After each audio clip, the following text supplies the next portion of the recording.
Damos inicio a nuestra actividad académica, la conferencia sobre nuevas tendencias del derecho de tierras, organizado por la Oficina de Relaciones Internacionales, el Centro de Investigaciones y la Facultad de Finanzas y Comercio Internacional de la Corporación Universitaria Republicana. Conforman la mesa directiva nuestro vicerrector académico, el doctor Alejandro Castillo, el director del Centro de Investigaciones, el doctor Rodrigo Plazas Estepa, el director de la Oficina de Relaciones Internacionales, el doctor Félix Plazas Estepa, nuestro invitado especial, el doctor Javier Mendoza Lara. El orden de nuestra actividad académica es el siguiente. En primer lugar, himno nacional de la República de Colombia. En segundo lugar, himno de la Corporación Universitaria Republicana.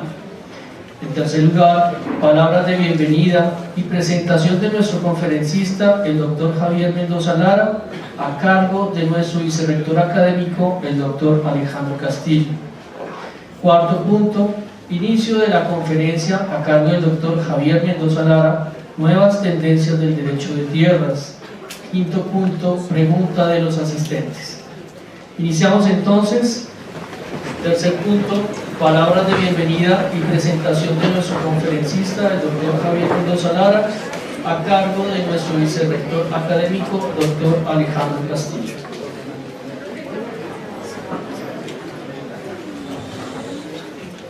Muy amable doctor John Freddy Bustos, nuestro decano de la Facultad de Finanzas y Comercio Internacional. Destaco de manera muy significativa este trabajo conjunto entre nuestra Oficina de Relaciones Internacionales y la dirección del Centro de Investigaciones. En ese sentido, mostramos una vez más que el trabajo en equipo, el trabajo proyectado académicamente, es un trabajo fructífero que beneficia en esencia la formación de nuestros estudiantes y de nuestros egresados. A todos los docentes presentes de los diferentes programas, agradecidos por su presencia. A nuestros egresados que siempre están presentes en estos eventos académicos, destacamos su participación. Y el alma viva de nuestra corporación, los estudiantes, tanto los estudiantes de nuestro programa de Finanzas y Comercio Internacional, como los estudiantes de otros programas que están presentes, bienvenidos. Este esfuerzo institucional, este compromiso que del doctor Javier Mendoza Lara, nuestro invitado especial, es y está pensado fundamentalmente para nuestros estudiantes, nuestros egresados y la comunidad universitaria. Bienvenido, doctor Mendoza Lara, a nuestra corporación universitaria republicana, a nombre de nuestros directivos, de nuestros docentes e investigadores y en especial de nuestros estudiantes. Agradecemos ese apoyo incansable, permanente de los miembros de la emisora republicana, que no solamente están presentes en estos eventos, sino que hacen posible que sea visual, que se pueda escuchar y que pueda ser consultado estos eventos a nivel no solamente local, nacional, sino internacional. Destaco algunos elementos del perfil profesional de nuestro invitado, el doctor Javier Mendoza Lara, abogado egresado de la Universidad del Norte de Barranquilla. Es además especialista en Derecho Económico de la Universidad Externado de Colombia, especialista en Derecho Constitucional de la Universidad de Salamanca, España, y máster en Derecho de la Contratación Pública de la Universidad de Castilla de la Mancha, la ciudad de Cuenca, España. Ha sido asesor externo para el seguimiento de transparencia y anticorrupción de la gestión contractual de la Agencia Nacional de Tierras. El doctor Mendoza Lara tiene una trayectoria importante, significativa. Es de los abogados en Colombia que se ha apoyado a nivel académico, a nivel internacional y en el ejercicio de la profesión en el derecho de tierras. Posiblemente es hoy el abogado más competente que hay en este campo, no solamente por su conocimiento, su formación académica, sino por el ejercicio de la profesión en el largo, ancho y complejo territorio colombiano. Termino señalando lo siguiente, compartiendo la complejidad del compromiso jurídico legal con el problema de tierras en Colombia. Como lo diría el doctor Orlando Fáez Borda, el padre de la sociología contemporánea colombiana y quien siempre luchó desde la constituyente del 91 porque Colombia tuviera un régimen territorial más coherente y más equitativo. Todos los problemas de nuestro país, todos los problemas que nos aquejan en nuestro país, nacen, se acercan o tocan el problema de tierras. Ahí se origina la esencia de la inequidad colombiana y de su solución estará también la permanencia de la paz duradera en nuestro país. Muy amable, doctor Mendoza, por su asistencia y a ustedes por su participación.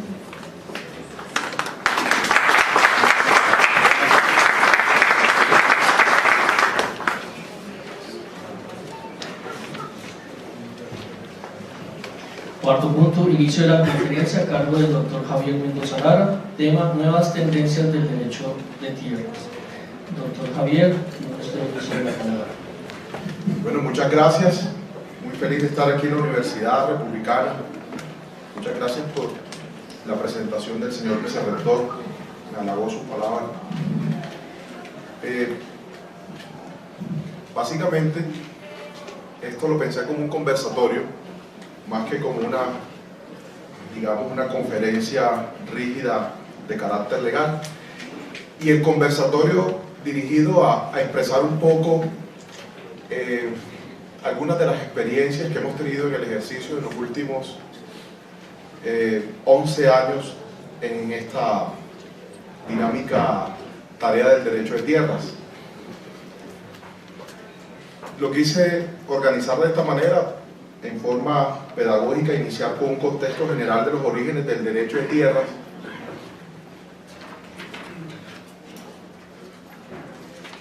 posteriormente plantearle algunos elementos normativos del derecho de tierras que son necesarios para conocer la situación, digamos, histórica de cómo se ha venido desarrollando el marco normativo y la normatividad actual que se está rigiendo en materia de derecho de tierras. El tema del derecho de tierras, algunas personas no entienden qué es el derecho de tierras, pero cómo que el derecho de tierras si tradicionalmente se ha venido conversando y escuchando sobre el derecho agrario. Esto se ha vuelto tan complejo y son una serie de elementos que hay que confluirlos para poder lograr establecer y llegar a feliz término en los casos que se nos presentan, que finalmente tenemos que entender de que el derecho de tierra es el conjunto de normas de derecho administrativo, de derecho agrario, de formalización, de derecho civil, de justicia transicional, y finalmente tenemos que decir, no es ni uno ni el otro, entonces le denominemos globalmente o genéricamente derecho de tierras.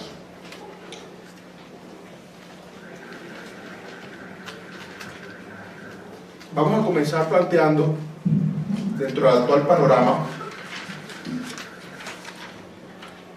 El actual panorama de tierras en nuestro país denota claramente que incluso antes de la crisis originada en los años 40 ya existían debates por la concentración de la tierra, estando siempre latente la denominada reforma agraria con el objeto de contrarrestar el fenómeno de la concentración de la propiedad rural. Digamos, eso es una reflexión. Yo voy a pasar un poco por el tiempo, que vamos a tener una hora para que puedan participar y podamos responder algunas preguntas, no detenernos en el aspecto histórico, sino un poquito más en el aspecto actual. Colombia, podemos plantear,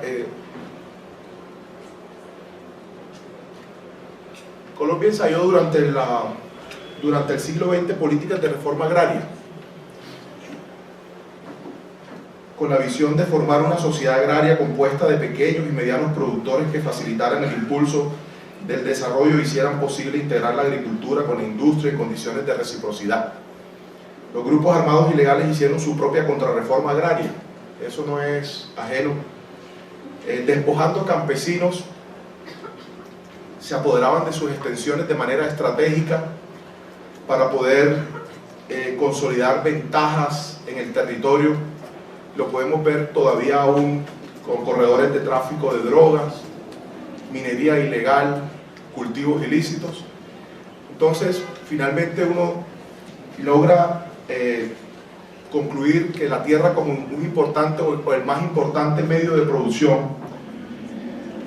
es el centro o ha sido el centro de los conflictos en el mundo y en gran manera en el mundo y particularmente en Colombia, y estos han originado por el control del territorio y por el control de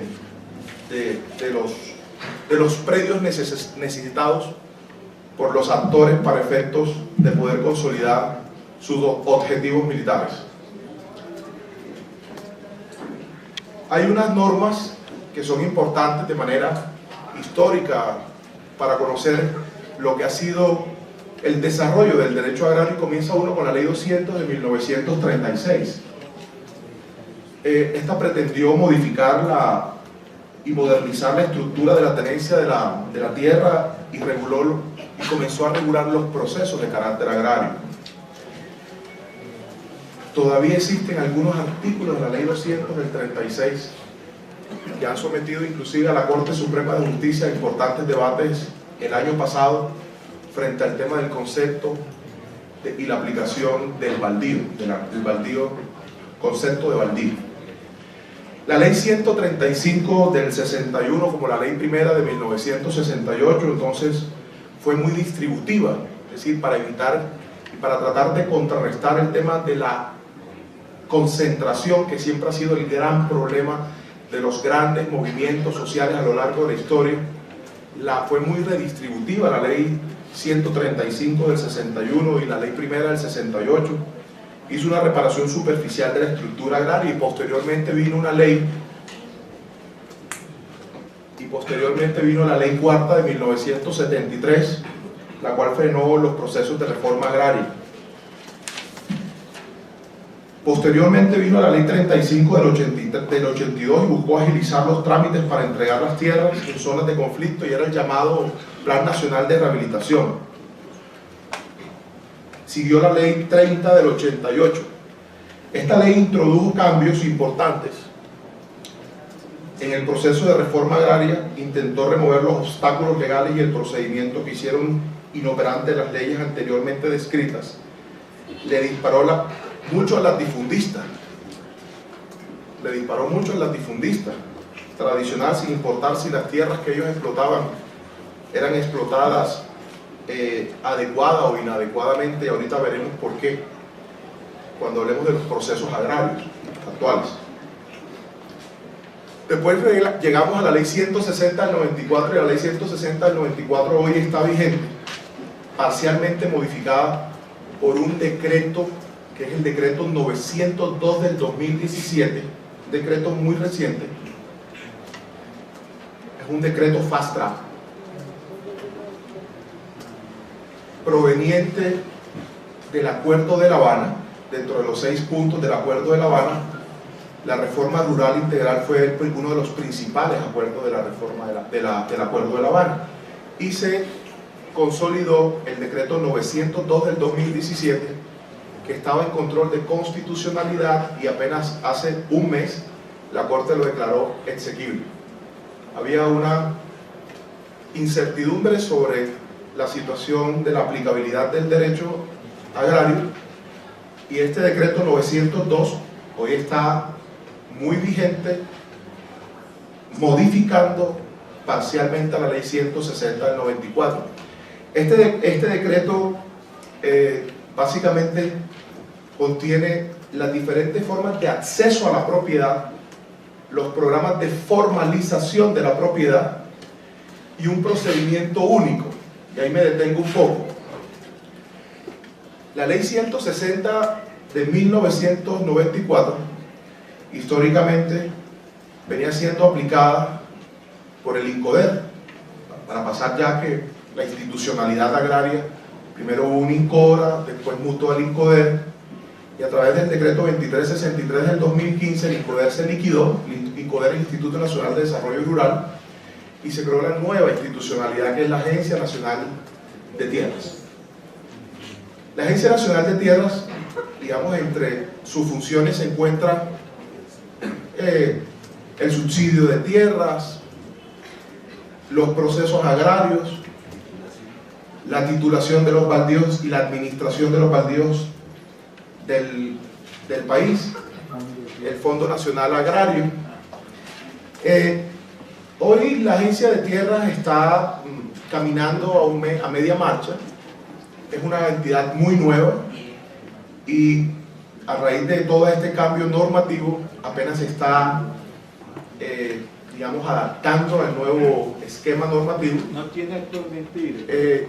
Acabaron de posesionarse hace 10 días la nueva directora, la doctora Miriam Rodríguez, viene de Fedegano, ella es una persona del gremio Fedepalma. Y ahí me detengo porque los procedimientos agrarios que tradicionalmente se deben de conocer, digamos, por la comunidad jurídica, por los abogados que de una u otra forma les ha tocado o les pueda tocar ejercer en ese campo, son procesos de clarificación de la propiedad, procesos de deslinde y amojonamiento, procesos de extinción del dominio de predios incultos, procesos de recuperación de baldíos indebidamente ocupados, y bueno, ahí incluimos el proceso de titulación de baldíos. Digamos, esto se centra, digamos, en la misión de la entidad, y así venía formándose, digamos, toda esa serie de problemas que se han dado en el transcurrir de la historia contenciosa agraria. Es determinar qué es un proceso de clarificación de la propiedad. El proceso de clarificación de la propiedad lo adelanta la agencia contra una persona que tiene un predio o sobre un predio, y le notifica a esa persona ocupante para determinar si el predio salió del patrimonio de la nación o no.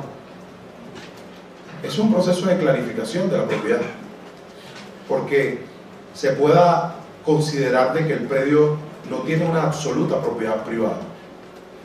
El segundo proceso es el proceso de deslinde, y el proceso de deslinde está enfocado a determinar qué predios son de propiedad privada y qué predios son de reserva, humedales o ciénagas. El tercer proceso es un proceso de extinción de tierras incultas, y los procesos de extinción son llamados a sancionar a aquella persona que tiene grandes extensiones de tierra y no las explota.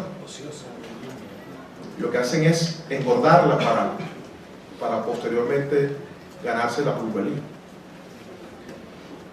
El proceso de recuperación de baldío indebidamente ocupado, entonces, es un proceso que es posterior al de clarificación o al deslinde, porque si una vez ya el proceso es claro, el predio es clarificado y dice este predio no ha salido del patrimonio de la nación, es decir, es un baldío, entonces el Estado inicia un proceso de recuperarlo para sí. Y el proceso de titulación de baldíos, pues tradicionalmente es aquel trámite que se adelanta ante la autoridad de tierras a efectos de que esa persona que está ocupando la tierra o que ha venido ocupando por más de 5 años, tenía 1000 salarios mínimos de patrimonio, la explotaba más de las 3/5 partes, pudiera tener la capacidad de poder obtener el derecho de dominio a través de una resolución que se la otorgaba el INCODER y que hoy es otorgada por la Agencia Nacional de Tierra.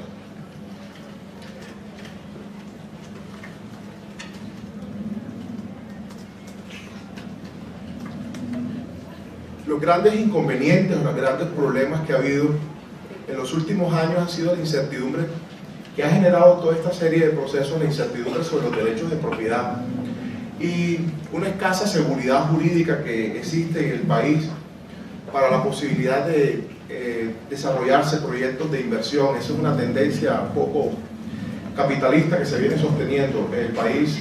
El mercado de tierras estaba paralizado porque uno de los grandes inconvenientes es, las personas dicen, yo no compro tierras si mi tierra, que creía yo que tenía 50 o 100 años de tradición, hoy me dicen que van a iniciar un proceso de clarificación de la propiedad y seguramente voy a perder la tierra y he perdido la plata que me costó, y eso no me da la posibilidad de poder desarrollar proyectos de largo plazo.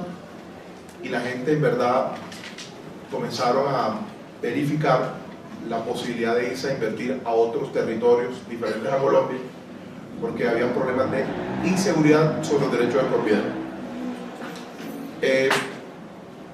El tema del baldío, el problema del baldío. El baldío, nosotros le denominamos baldío jurídico, es un concepto que nosotros tenemos, porque en Colombia poca tierra está sin que esté ocupada. O sea, uno no observa de que haya una finca que no esté ocupada y que sea un baldío de la nación. Es un baldío con una connotación de un baldío jurídico porque hoy está con una situación de indefinición legal. Si se va a ser adjudicada o va a ser clarificada. Y hoy existen predios que tienen folios y matrículas inmobiliarias, han tenido tradiciones de familia y resulta que después terminan siendo clarificados, porque el concepto de baldío hoy es predio que no ha tenido antecedentes registrales ni catastral. Y el otro concepto de la contraparte le manifestaba, vea, pero ¿cómo no voy a tener yo el predio mío, cómo no va a ser de propiedad privada si yo vengo explotando los 150 años de familia en familia, de generaciones en generaciones, sembrándoles pastos y haciéndoles mejoras? Y usted me dice ahora que el predio es baldío y que yo debo recuperárselo, entregárselo. Eso ha venido generando unos grandes problemas con grandes proyectos de inversión que se han tenido que parar y han tenido que irse del país. También la ley 160 del 94 planteaba los grandes problemas de la acumulación de las unidades agrícolas familiares. ¿Qué es una unidad agrícola familiar? Y le estoy hablando transversalmente de conceptos que son los conceptos básicos del derecho agrario, que es la UAF. La UAF es la unidad agrícola familiar, y una unidad agrícola familiar es la extensión en que es formalizada y entregada, adjudicada a un predio o a un particular después que se cumplen los requisitos que la ley le exige para obtenerlo, pero en unas extensiones que son las que dice la ley, las que le permiten a esa persona producir en esa finca 2 salarios mínimos legales mensuales vigentes, para hablarnos de manera coloquial. No es lo mismo una extensión a UAF en el Casanare de 1200 hectáreas o en Córdoba de 14, o en el Atlántico de 24 o en la Guajira de 36. Esa es la medida como les otorgada una tierra a un campesino. La acumulación de unidades agrícolas familiares está prohibida en el artículo 72 de la ley 160, es decir, nadie podrá tener más de una unidad agrícola familiar en el país. Eso ha generado enormes problemas. Porque la gran mayoría de las tierras para poder desarrollar proyectos productivos provienen inicialmente de regímenes de adjudicación de baldíos o de parcelaciones. Entonces, eso es lo que se denomina la concentración de la propiedad. Y la ley 160 planteó esos elementos para tratar de desconcentrar, es decir, que los grandes latifundistas o terratenientes no se apropiaran de las parcelas entregadas por el Estado a los campesinos para hacer y conformar sus grandes extensiones. Esos son uno de los grandes problemas que están por resolverse con el decreto 902 que hoy ya existe y que uno espera que tenga, digamos, un desarrollo progresivo y pueda ir solventando muchos de estos problemas de las unidades agrícolas familiares, el problema de los baldíos. El decreto 902 trajo un procedimiento único y yo le planteé ahorita las diferentes tipos de procesos agrarios.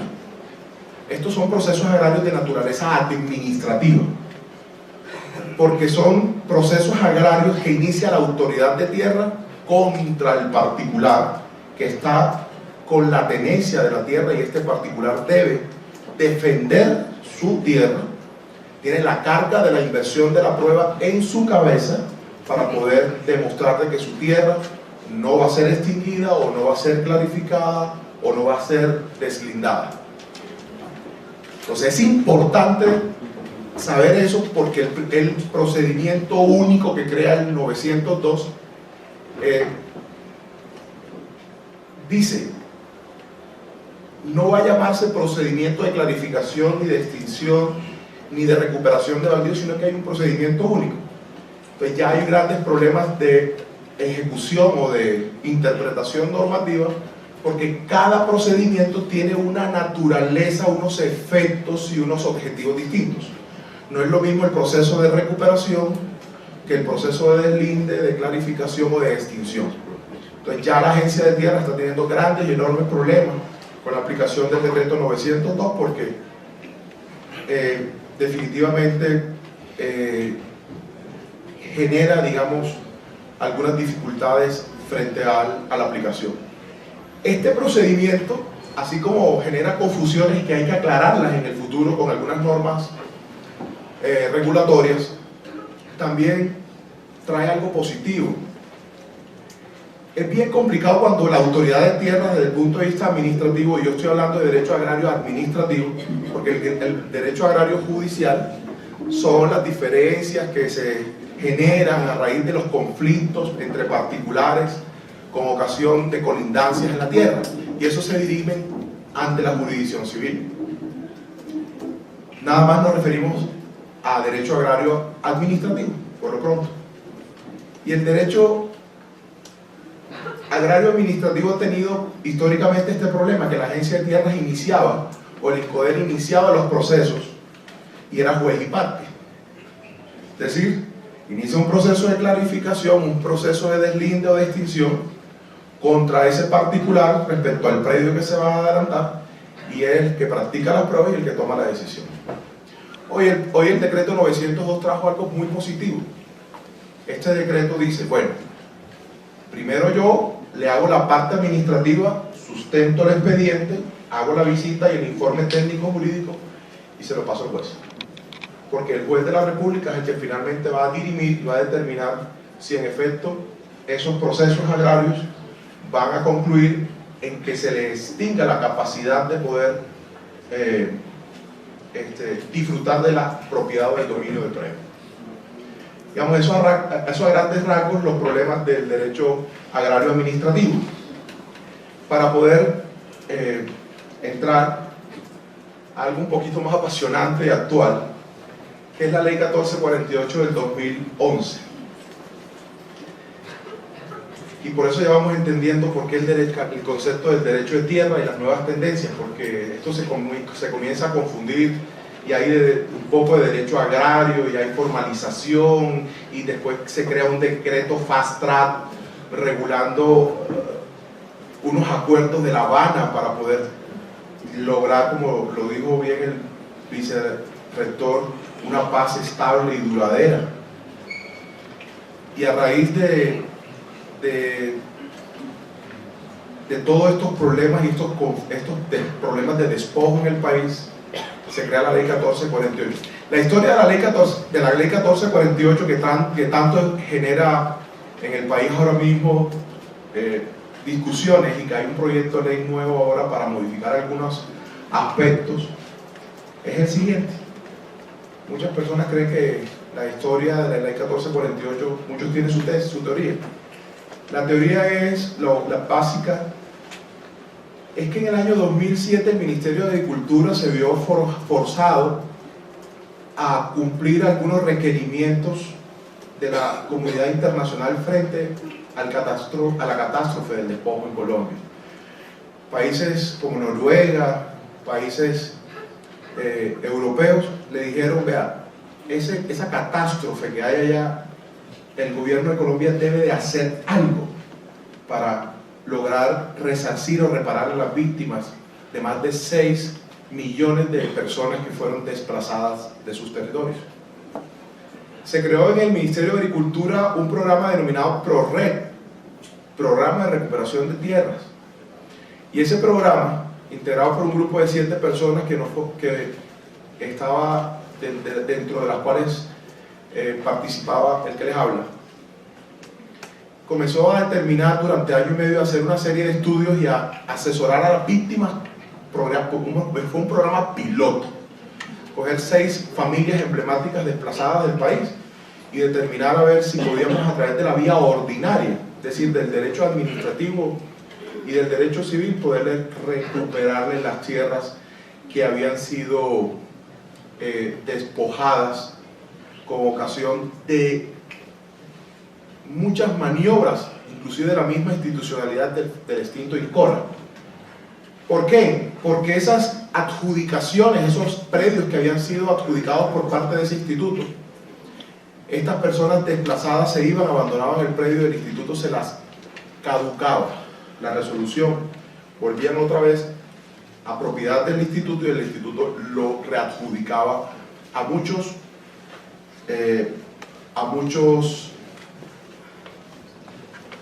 solicitantes y muchos grupos y muchas listas de grupos o actores armados. Esa es la verdad, y eso lo arrojó el estudio.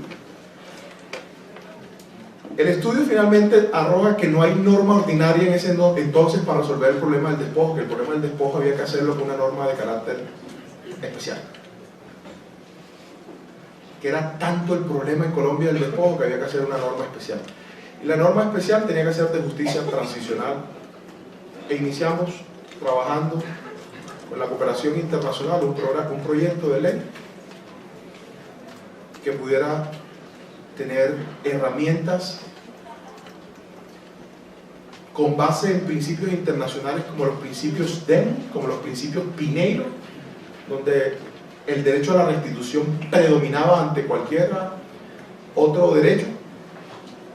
Y en el año 2009 este proyecto de ley fue archivado por falta de recursos para compensar a las víctimas, para compensar a todas aquellas personas que podían tener derecho como segundos ocupantes o poder tener derecho como consecuencia del proceso de restitución, compensar económicamente. Y el gobierno Uribe lo archivó.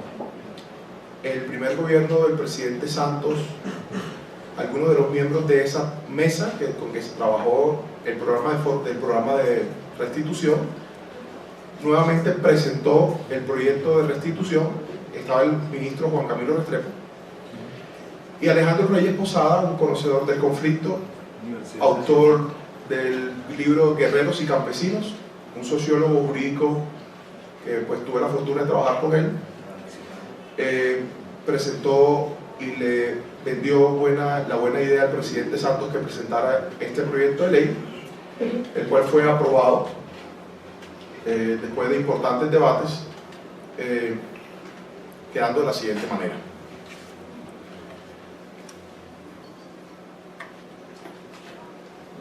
Es un proyecto de justicia transicional, porque todo proyecto de justicia transicional tiende a solucionar una problemática puntual de una determinada población.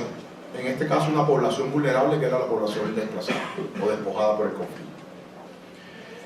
La justicia transicional implicaba también de una temporalidad. La ley tiene 10 años de vigencia, inició en el año 2011 y termina en el año 2021 en julio. Entonces, y un tercer elemento de la justicia transicional es que no se elabora ni se interpreta con base en normas de carácter ordinario.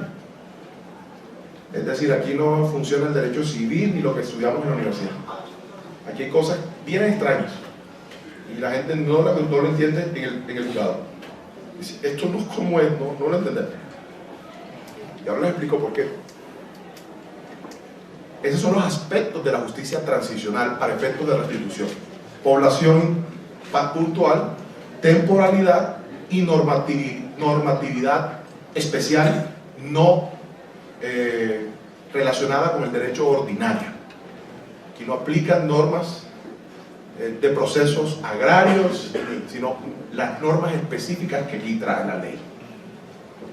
Es un proceso de naturaleza mixta, el proceso de restitución de tierras. Y es de naturaleza mixta porque inicia con un trámite en una entidad de origen administrativo como la Unidad Especial de Restitución de Tierras adscrita al Ministerio de Agricultura, que recibe la solicitud de restitución, le da un trámite administrativo y tiene una finalidad la unidad: incluir o no ese predio en un registro que se llama el registro de tierras despojadas. Si esa tierra se incluye en el registro de tierras despojadas, se acompaña a la víctima ante la jurisdicción, una jurisdicción especial que se llama la Jurisdicción de Restitución de Tierras. Y aquí me detengo en algo. Hay tres conceptos importantes que hasta los abogados más conocedores del derecho civil se equivocan cuando plantean la diferencia entre ocupación, posesión y propiedad.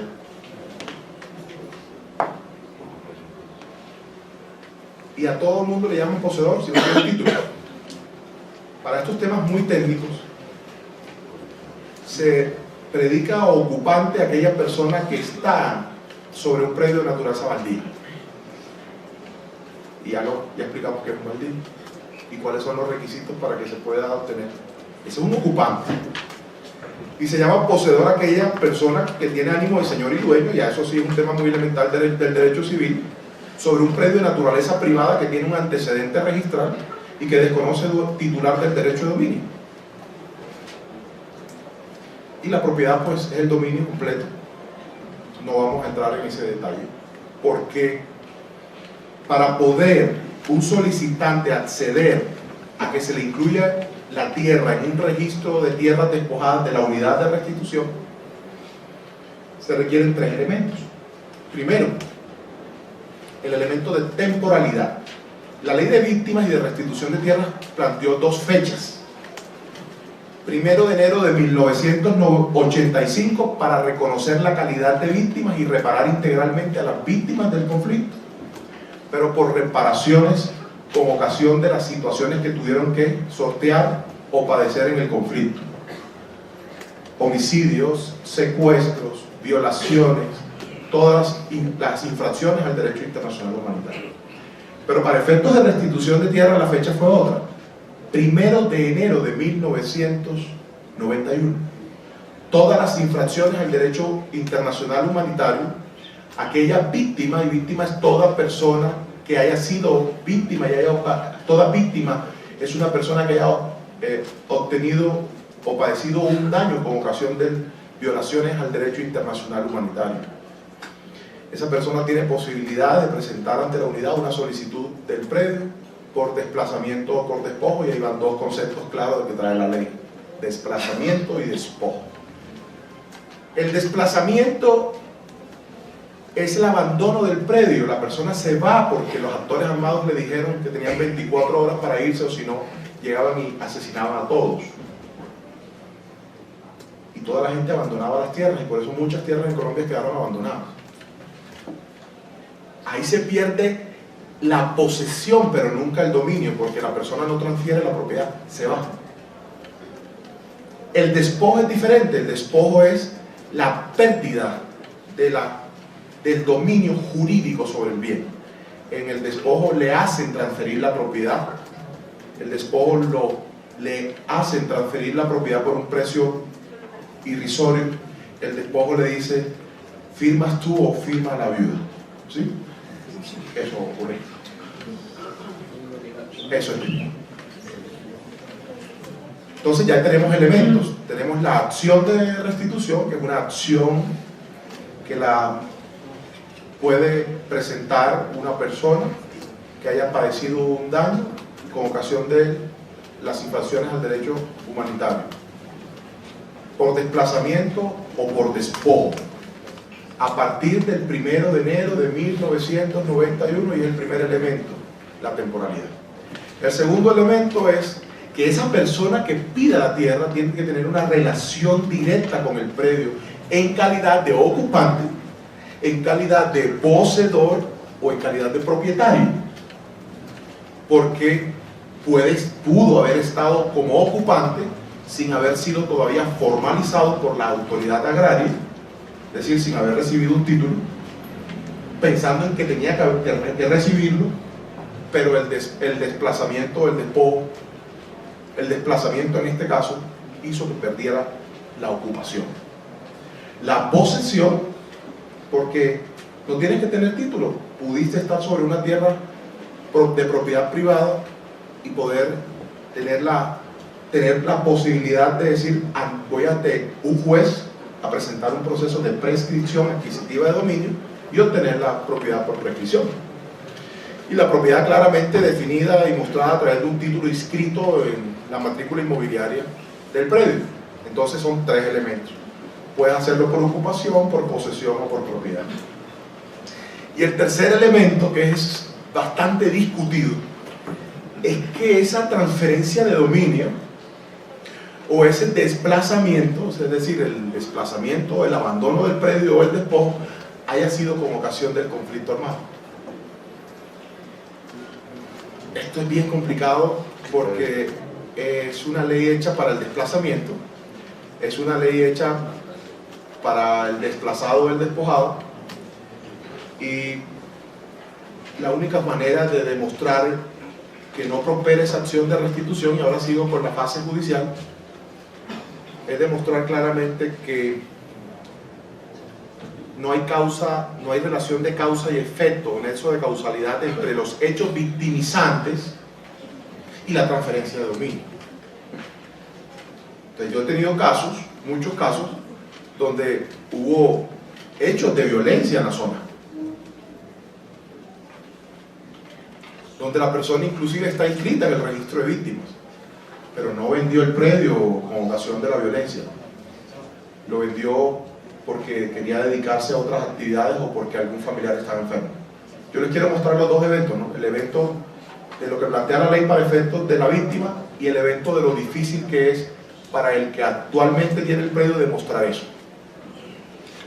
Como dicen en mi tierra, entonces es una pelea de tigre con burro amarrado. Es bien complicado demostrar eso, pero está en el elemento probatorio, demostrar de que se rompe el nexo de causa y efecto entre el hecho victimizante y la transferencia de dominio o el abandono. Termina la fase administrativa, se recaudan unas pruebas. En la fase administrativa, el solicitante es el que inicia la actuación administrativa. Entonces, por eso el derecho de tierra también confluye el derecho administrativo, porque es una actuación administrativa que termina con un acto administrativo susceptible de recursos del Código de Procedimiento Administrativo y Procesal Administrativo, contencioso administrativo. El opositor, que es en este caso el que tiene la tierra actualmente, no tiene mayor capacidad de actuar en ese proceso administrativo. Se le niega toda información porque eres un tercero interviniente. No le dicen quién es el solicitante y no tiene mucha capacidad de aportar pruebas. Solamente le dicen, usted tiene 10 días desde que le dejan la notificación para aportar los documentos que lo acrediten la relación suya con el predio. Pues la gran mayoría de las personas pues no hacen sino entregar la matrícula inmobiliaria y una escritura pública. Y no saben que cuando nos dedicamos a defender estos temas tenemos que iniciar a buscar todos y cada uno de las personas que han hecho parte de la tradición a partir de 1991, 1 de enero, para determinar quiénes han sido y por qué han salido del predio y poder demostrarle a la unidad que no vendió con ocasión del conflicto, sino por una u otra circunstancia, o porque el proceso, o porque traía procesos anteriores de carácter civil, peleas de familiares por herencia, procesos de prescripción o reivindicatorios, ¿sí? Y terminó entonces la persona diciendo, ya que la justicia ordinaria no me ha funcionado, entonces voy a presentar una solicitud de restitución. Esto termina con un acto administrativo incluyendo o excluyendo el predio en el registro de tierras despojadas. Si se incluye el predio, se le notifica al solicitante a través de la resolución y se le comunica al opositor diciéndole su predio fue incluido. Y ellos acompañan, en este caso la unidad es el abogado de la víctima, y presentan una demanda de restitución basada en un contexto de violencia elaborado mucho por memoria histórica. Está elaborado un contexto de violencia en todo el país. Ahí está, se sabe quién transitó, quién no transitó en cada zona, qué pasó, cuáles fueron las fechas, qué sectores o qué fuerzas ilegales actuaron y cuáles no, qué grupos. Se presenta la demanda ante el juez del circuito especializado en restitución de tierras. Este proceso tiene una característica particular, no tiene doble instancia, y ahí está una característica de la justicia transicional. El principio de doble instancia no existe. Pero también hay otra característica fundamental, la inversión de la carga de la prueba. Aquí la prueba, el derecho tiene que probar quien presente o pida, pruebe. En ordinario es así, pero en transicional no es así. El campesino solamente tiene sumariamente que demostrar de que él tuvo relación con el predio en estas tres calidades que les planteé, de propiedad, de poseedor o de ocupante. Y es el actual propietario que lo ha adquirido hace 15 años, que no conoció absolutamente nada, que lo adquirió hace 5, hace 8, hace 10, y que no supo absolutamente nada de lo que pudo pasar en el año 92. Que quiere cambiar el que le toca probar el que le toca probar absolutamente todo, y ahí se invierte la carga de la prueba, se llama la inversión de la carga de la prueba. Misión imposible. Bueno, esos son ya principios de justicia transicional. Hay otro principio bien importante, el principio de la buena fe exenta de culpa. La buena fe exenta de culpa es una buena fe calificada. Aquí no vale la buena fe normal de los negocios jurídicos. Aquí el actual propietario, que no tuvo absolutamente nada que ver en ese desplazamiento ni en ese despojo, compró la tierra hoy y finalmente en su gran mayoría pierde la tierra y pierde la plata, y ahorita le explico por qué. Y no le dicen que fue de buena fe, porque lo único que hay que demostrar en el proceso es la buena fe exenta de culpa. Y la buena fe exenta de culpa, hablando en términos coloquiales, era que esa persona que compró, adquirió el predio, para que el juez hoy, que en este caso es un tribunal, y ahora les cuento que aunque es de única instancia, inicia en el circuito, se practican las pruebas en el circuito. El proceso es: presenta la demanda, se admite la demanda, se le corre traslado. Eso ya los abogados conocemos como más o menos un proceso corto de ordinario. Aquí se le corre el traslado, el tipo contesta y tiene 15 días para contestar. ¿Quién? El actual propietario, el actual. porque la demanda va dirigida contra el actual propietario del predio. Y él tiene 15 días para presentar toda su oposición, todo su arsenal de pruebas, los testimonios, absolutamente todo. Y después, 2 meses después, se fija una etapa de pruebas donde se escuchan los testimonios, se recepcionan los testimonios, se hacen los interrogatorios en presencia del juez de restitución del circuito, del Ministerio Público, del abogado de la unidad de restitución y del abogado opositor. Eso es un proceso de restitución, es otro uno. Pero cuando termina el proceso, se termina con una inspección en el predio, después que se hicieron toda la recepción del testimonio, que duran 4 días. Se amarran con una pitica y se mandan para el tribunal de restitución, depende de la zona o la jurisdicción. En el caso de la costa, todos los departamentos le corresponde al tribunal de restitución de Cartagena, el departamento de Córdoba le corresponde al tribunal de restitución de Antioquia, y así sucesivamente. Ese tribunal en Cali, sí, y en Bogotá también. Yopal, Villavicencio.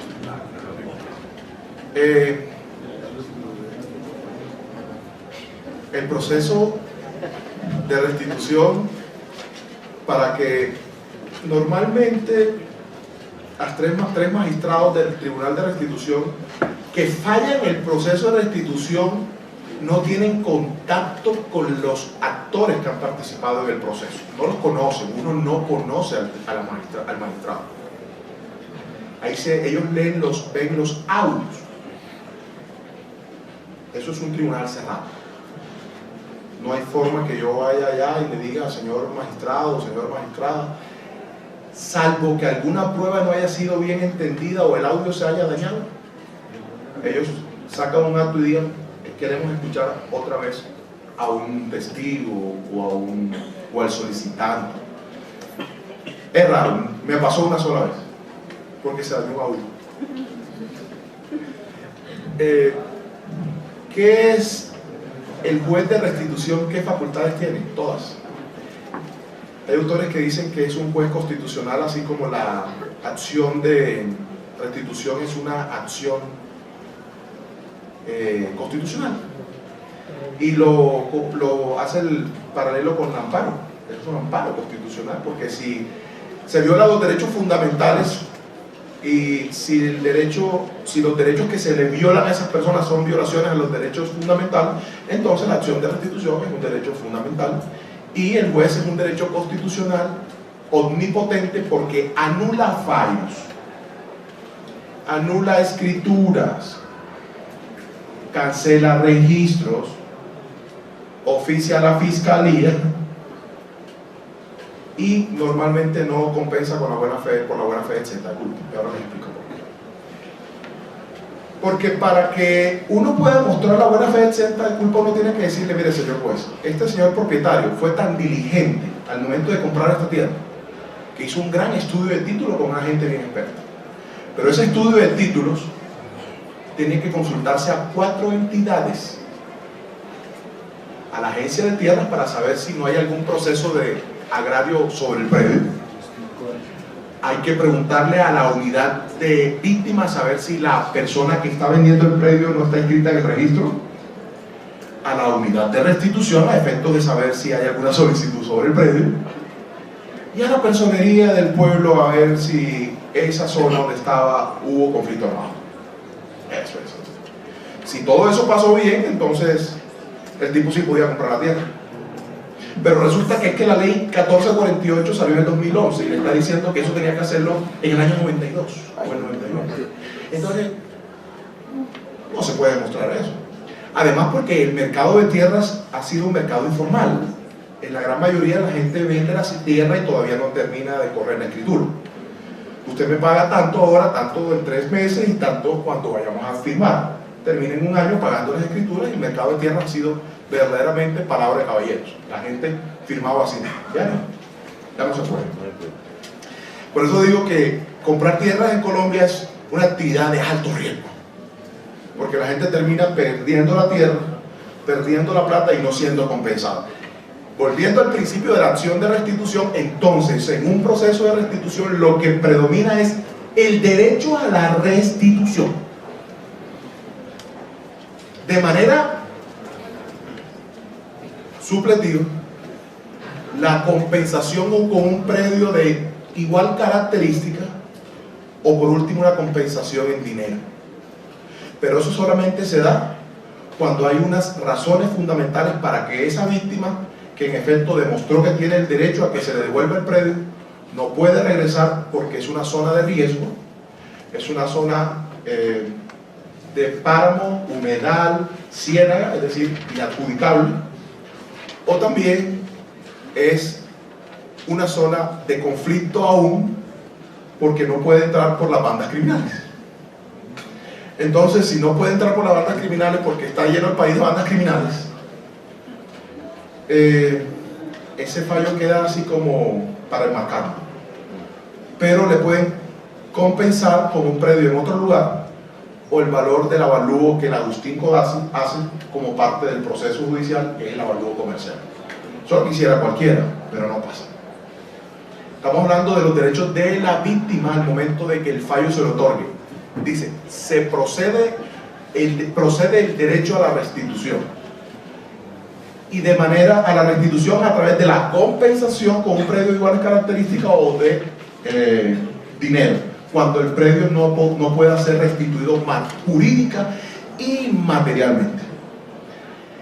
Y el mismo fallo entonces determina que el actual propietario no acreditó la buena fe exenta de culpa, razón por la cual tiene que volver el predio del término de 48 horas.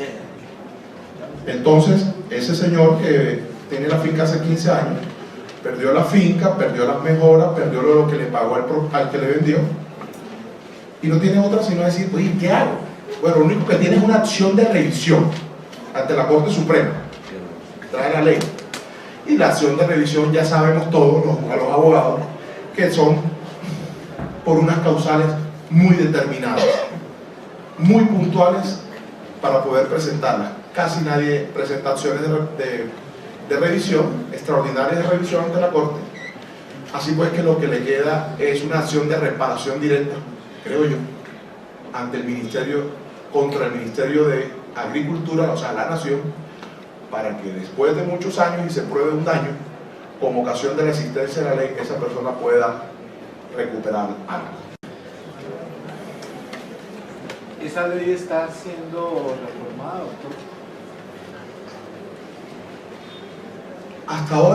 Hasta ahora, con el nuevo gobierno, con el actual gobierno, el Centro Democrático, a través de una senadora, presentó un proyecto de ley de reforma con 2 o 3 puntos muy puntuales, con 2 o 3 puntos. Creo que entre ellos, la inversión de la carga de la prueba que no funciona es cuando no se le está pidiendo la tierra al propietario actual. ¿Y lo de la buena fe? ¿Bueno? Porque es que usted cómo le va a exigir la buena fe exenta de culpa, o sea, una situación tan complicada al actual propietario, cuando él no es así, no ha sido el que ha hecho el negocio con el solicitante. Es decir, hay un folio de matrícula inmobiliaria con 12, 14 anotaciones, entre ellas 8 transferencias de dominio, unas en el año 92, otras en el año 96, otras en el 2002, y el tipo compra en el 2004. Estamos en el 18. El tipo que compra en el 2004 es el que le exigen que haga todo este frente de pruebas y que defienda su tierra. Él no tiene cómo demostrar lo que pasó ni cómo defender a los que hicieron eso desde el año 91. Entonces es un poco absurdo, es un poco complicado. Ese tipo termina perdiendo absolutamente todo y no le compensa nada. Los que compensan es definitivamente porque pudieron ser diligentes y demostraron de que ellos tuvieron una diligencia y averiguaron muchas cosas y se entrevistaron con la víctima y la llevaron allá, con la víctima no, con el vendedor. Con el vendedor, y ese vendedor hizo una declaración ante la unidad y demás.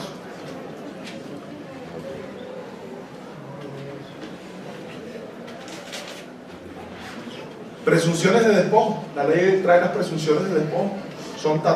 Las presunciones de despojo son todas. Todas. Todo toda transacción que se llevó a cabo en una zona de inminente riesgo de desplazamiento. Todo contrato si usted coge el artículo 76 de la 1448, que son las presunciones de despojo, ahí cabe todo. Es decir, nadie se salva. Porque se entiende que el predio que se solicita está en una zona de inminente riesgo de desplazamiento. Es que casi todo Colombia era zona de desplazamiento. Es que ese es el tema. Casi todo Colombia era zona de desplazamiento. Yo he tenido casos donde profesionales de la veterinaria ahorraron toda su vida para comprarse la propia finca, porque ellos siempre trabajaban para su jefe, era el finquero, y ahorraron toda la vida para comprarse su propia finca y compraron en Montes de María, Carmen de Bolívar, ¿sí? San Juan Nep, San Jacinto, ¿sí? Vea, no venga, porque los señores trabajaban en la zona y los campesinos le hacían filas en el hotel con el título debajo del brazo, porque ya ellos no querían dedicarse a eso sino a mototaxismo. Surrealista la verdad. Y el tipo, ¿cuánto me la vende? Yo pongo el precio, o sea, el precio lo colocaba el campesino, 500.000 pesos. Eso era el valor del conflicto. Había tierras muy baratas, el valor del conflicto. Y ese personaje terminaba perdiendo toda la tierra, toda la plata. Y perdiendo grandes. Entonces, integrando un poco el tema de la justicia transicional con el derecho agrario, en la gran mayoría de los procesos de restitución termina diciéndose que el propietario actual también es acumulador de unidades agrícolas familiares, o sea, de baldíos. Ok, entonces ya tienes un proceso de justicia transicional que tienes que afrontar, pero resulta que también te están diciendo que eres un acumulador, y la acumulación es que tienes más de una unidad agrícola familiar, lo cual es prohibido. Y el efecto de esa prohibición es que es nulo el contrato que hayas realizado con el vendedor. Y la demanda la presenta la Agencia Nacional de Tierras hoy. Ok, es decir, está mezclado un poco de todo. En ese orden de ideas, yo le llamé al derecho de tierras, que es un derecho que transversaliza distintas áreas de práctica. Su complejidad hace que él confluya en elementos de derecho agrario, administrativo, derecho civil, bienes. Como dijo un magistrado de la Corte Suprema, ya la teoría de los bienes cambió con esta ley. Normas de carácter procedimental, normas catastrales y registrales y leyes de justicia transicional.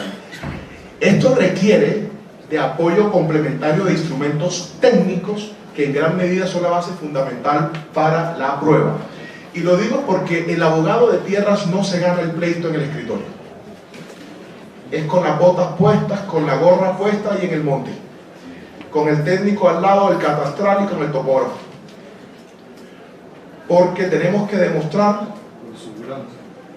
que con bases topográficas, primero, cuando me llega el caso de restitución, yo tengo que irme a entrevistar todos y cada uno de los vecinos del predio, para que me echen la historia del predio, cómo llegaron ahí, si se encontraban en el momento o conocen al solicitante.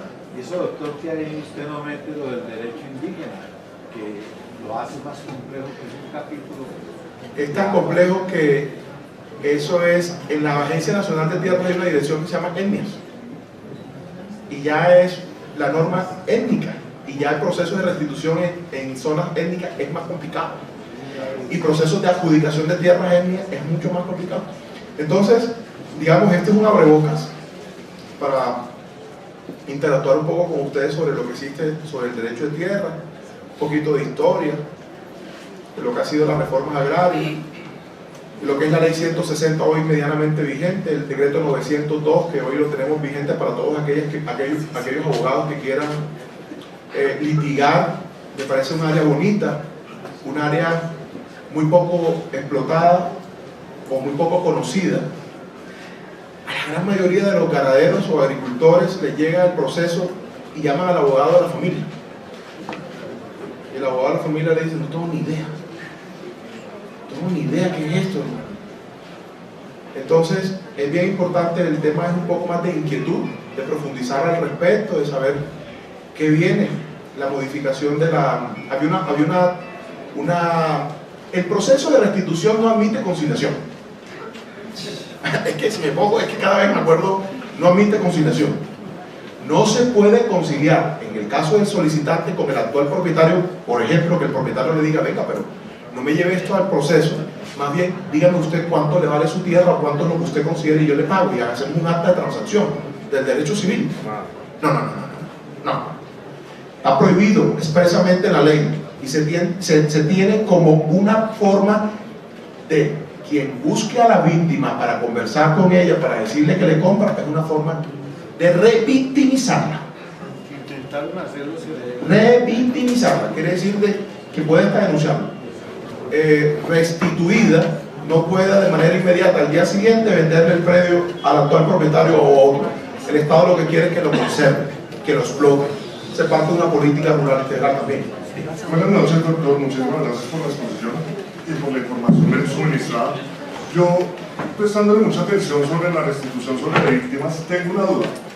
Vamos a hablar de un caso concreto que se presentó en el año 1996-1997 en Antioquia. Se presentó una masacre en unos municipios que fueron La Granja, El Arco. Ya fueron decretados como homicidios de lesa humanidad. Entonces, en esto ya va por encima la carga de la prueba, a sabiendas de que ya ellos tienen el derecho de que se les restituya. Mi duda es, en ciertas partes de ese sector es imposible devolverle ese predio. De igual forma, una duda adicional, ¿quién es la persona o de la entidad que va a indemnizar tanto a los compradores de buena fe que van a poder interponer sus acciones, y que esto, la duda en sí es, pasados los 10 años, ¿me prescribe el derecho o no me va a prescribir el derecho para poder hacer efectiva mi restitución? Porque eso es lo que me genera interés. Usted dice, pasados los 10 años, tiene 10 años para hacerlo efectivo porque es una ley transicional. Ok. En esos 10 años, porque la justicia colombiana es sumamente veloz, sumamente efectiva, no habrán trabas, no habrán problemas, porque hay muchísimos intereses de por medio de transnacionales, gobiernos, transgobiernos que no van a querer que eso suceda. Porque si eso se llega a dar, entonces nos vamos de quiebra. Que los 10 años de vigencia comienzan en el 2011 y terminan en el 21, pero le digo algo peor. El 11 de octubre se cerró la fecha para presentar solicitudes. ¿Ok? El 11 de octubre, la semana pasada, se cerró la fecha para presentar solicitudes. Esto este decreto está demandado. El 1167. Está demandado. ¿Y no han ampliado la fecha? No, porque está vigente el decreto hasta cuando no reanule la jurisdicción contenciosa. Pero hay algo claro y claro. Lo que este decreto estaba buscando es que no fomentar los falsos reclamantes, porque los reclamantes pueden solicitar desde el 2011 porque estamos en el 18 y todavía están pidiendo. Pero no estoy diciendo que eso sea así, estamos diciendo que esa es la filosofía del decreto, no fomentar los falsos reclamantes. Y el proceso sigue, los que vienen, solamente que no va a haber nuevos procesos a partir del 11 de octubre. Ahora bien, los 10 años son 10 años para que el sistema de restitución funcione desde principio a fin. Hasta el 2021 ya debe estar la justicia al día, fallados todos los pleitos y todos los procesos de restitución. Ahora, me habló de carga. La carga de la prueba no tiene que ver con el solicitante, es el propietario actual. Y me habló también de quién compensa. Le dije que la compensación se daba, el tribunal de restitución compensaba al actual propietario si demostraba él dentro del proceso la buena fe exenta de culpa. Como en la gran mayoría de los casos no se demuestra la buena fe exenta de culpa, no hay derecho a la compensación del actual propietario. Y por eso le dije que perdía la tierra y perdía la plata. No es el propietario, es el desplazado.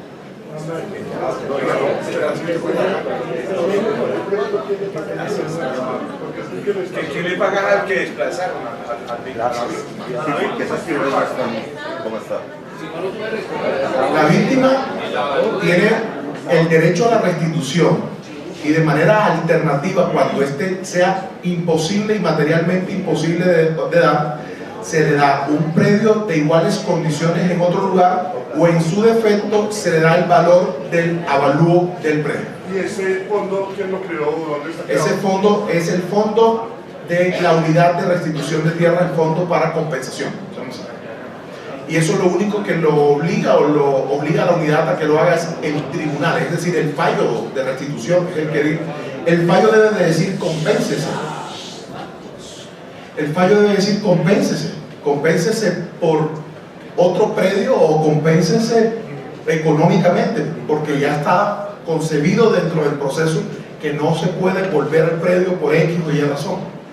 O si no hay predios de iguales características, el Estado le va a reconocer a través de ese fondo el valor del avalúo comercial que el Instituto Geográfico Agustín Codazzi avalúo respecto de ese predio. Pero nada más lo puede hacer cumplir es el fallo debe decirlo, si no lo dice no se reconoció la compensación. Muy buenas noches, doctor. Tengo una pregunta, una inquietud. Resulta que, supongamos el caso que efectivamente una persona adquiere unos predios sacando a las personas, pero digamos, compra terrenos al lado del mismo y crea una unidad de ese complejo, sí, de esos terrenos. Al momento de las personas de solicitar la restitución, pero ese bien ya está constituido como solo uno, ¿cómo procedería ahí? ¿Esa persona vendió? No, digamos, la sacaron del terreno. Sí, ella Sí, la sacaron. La persona que está actualmente como poseedor, Lo sí, sacaron. como propietario, sí. Lo sacaron. Sí. Compra varios terrenos al lado y unifica todo ese terreno para que sea solamente uno. Sí, lo engloba. Lo engloba. Al momento que la persona hace la restitución de ese bien, lo hace solamente con la escritura que él tenía. Ok. Uno de los puntos principales uno de los puntos fundamentales de la restitución de tierra es básico, la identificación física y geográfica del predio. Es decir, para que prospere una acción de restitución, debe usted identificar claramente cuál era su predio. No puede ser el del vecino, ni el del lado, ni porque esté englobado en un predio de mayor extensión. Todos los predios que se desplazaban o que se despojaban los englobaban. Lo que pasa es que hay un trámite administrativo con la víctima, tiene que ir a reconocer, y la víctima tiene que decir, yo iba de acá hasta allá, y le ponen una grapa, la unidad de restitución, y le ponen otra. O sea que no importa cómo esté hoy concebido jurídicamente el predio, si está con otro o hace parte de uno de mayor extensión, el que se le va a restituir es ese. Mi pregunta es, digamos, en ese predio hay una construcción masiva que abarca todo el terreno. ¿Cómo será la división al momento de querer hacerse como restitución de ese bien?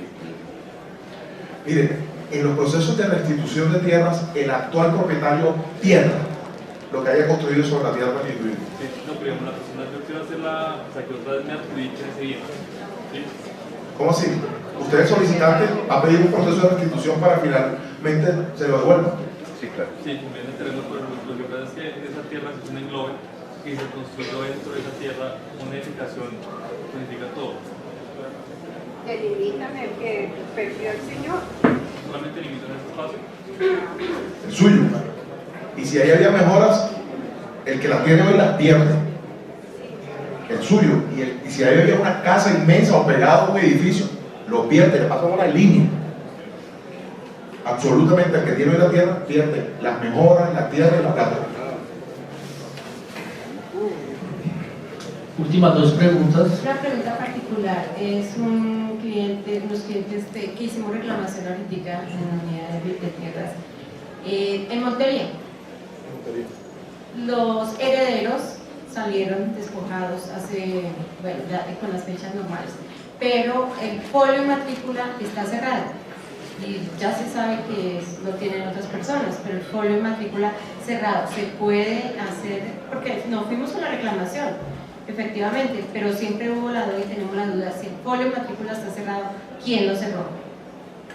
Normalmente cuando un folio de matrícula está cerrado, es porque hubo una división material, ¿verdad? O una segregación. predio grande, de un predio de 100 hectáreas, se sacaron 2 de 50, se abrieron 2 matrículas nuevas. No, te estoy planteando la tesis, la teoría. 100 hectáreas se segregaron, hubo una división material, se genera uno de 50, nacen 2 predios a la vida jurídica nueva y la oficina de registro tiene la obligación de cerrar. ¿Ok? Pero para efectos del proceso de restitución no se preocupe, eso es irrelevante. La unidad de restitución tiene la carga de conseguir absolutamente todo.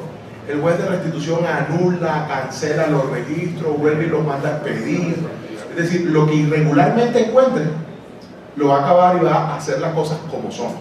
Es decir, porque usted va a demostrarle que inclusive lo que se cerró fue una forma de ocultar el delito, por llamarlo así, si se participó o se hizo partícipe de eso funcionarios de la Oficina de Registro de Instrumentos Públicos o funcionarios del IGAP, ¿sí? Eso sale en el proceso. Pero entonces usted no se mortifique porque el predio esté cerrado. El predio está cerrado, el folio debe decir por qué está cerrado. Porque se segregó y usted tiene que comprar las otras 2 matrículas inmobiliarias. Pero en caso de que no sea así, es que esto se cerró porque sí. Entonces usted tiene que decirle a la unidad de restitución, eso está cerrado irregularmente. Averigüe por qué y pidan entonces a la oficina de registro de Montería que le diga que este número de matrícula inmobiliaria, por qué está cerrado, si coincide con la realidad o qué fue lo que le dio origen a que se cerrara. Así funciona. Última pregunta. En el contexto del constitucionalismo y el derecho constitucional, se pueden ver unas paradojas desde su tesis, desde la presentación del trabajo que usted hace. Es que para defender derechos fundamentales constitucionales se están atropellando al mismo tiempo. Hay un incontrol, por ejemplo, en la reversión de la carga de la prueba, por ejemplo, en la prohibición de la segunda instancia, etc. Se puede prever o se puede suponer inocentemente, digo yo, una crisis constitucional. Claro, que el problema hay al fondo, porque nos están pasando evidentemente por encima de lo fundamental, digo yo. Mire, hay muchas cosas que son pero no nos gustan. Ya la Corte Constitucional se pronunció. La ley 1448 estuvo demandada y la Corte la declaró una maravilla. Se ajustaba a los principios de derecho internacional, a los principios a los principios Pineiro. Si usted busca en internet qué son los principios Pineiro, los principios Pineiro y los principios son una serie de normas de carácter internacional para proteger las personas desplazadas y las personas refugiadas. Entonces, como esas normas se hizo con base en principios de carácter supranacional, la Corte Constitucional dijo que estaba ajustada a la Constitución y que por tal motivo, pues, era una norma de justicia transicional que debía cumplir su función. Gústenos, aunque no nos guste, eso es lo que tenemos. Y no podemos hacer nada si perdemos, sino lo que les planteé ahorita, que es la reparación directa o de manera excepcional el recurso extraordinario de revisión ante la Corte, por unas causales muy particulares que los civilistas manejan muy bien. Muchas gracias. Un especial agradecimiento al doctor Javier Mendoza por la conferencia del día de hoy. Nuevas tendencias del derecho de tierras. A ustedes también, un aplauso para ustedes, a nuestros conferencistas, por haber asistido a este tipo de conferencias.